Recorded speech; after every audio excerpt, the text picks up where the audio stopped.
સુરત પાસેના કેટલાક જે ગામ છે એ આખા ગામ કોલસાની ખાણ માટે ખાલી કરવા પડે એવા છે અને ત્યાંના ખેડૂતો બધા જ વિરોધ કરી રહ્યા છે.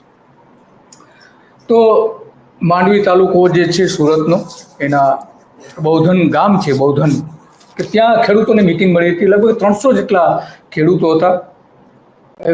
આ જે બેઠક હતી એમાં ગલા, મુંજવાલ, રોસવાડ, બૌધાન જેવા અસરગ્રસ્ત ગામ લોકો હતા અને એમણે સ્પષ્ટપણે વિરોધ કર્યો કે આ કોઈ પણ સંજોગોમાં અમારે આ લિગ્નાઇટનો કાચા કોલસાનો પ્રોજેક્ટ જોઈતો નથી. જીએમડીસી નાખવા માંગે છે પરંતુ અમારે જોઈતો નથી, અમારી જમીન આપવા માંગતા નથી, અમે અમારું ગામ જે ગામ ખાલી કરવા પડે અમે ગામ ખાલી નહીં કરીએ, અમારું જાન જશે અમારો પણ ગામ નહીં જાય. આ એમણે સૂત્ર આપ્યું અને એટલા માટે સુરત જિલ્લાના જે માંડવી તાલુકાના જે આ 3 ગામો હતા એના માટે એ સૌથી હતા. તો આપણે એ સમયે ત્યાં જે વાત કરવામાં આવતી, દર્શન નાયક એ શું કહી રહ્યા છે આપણે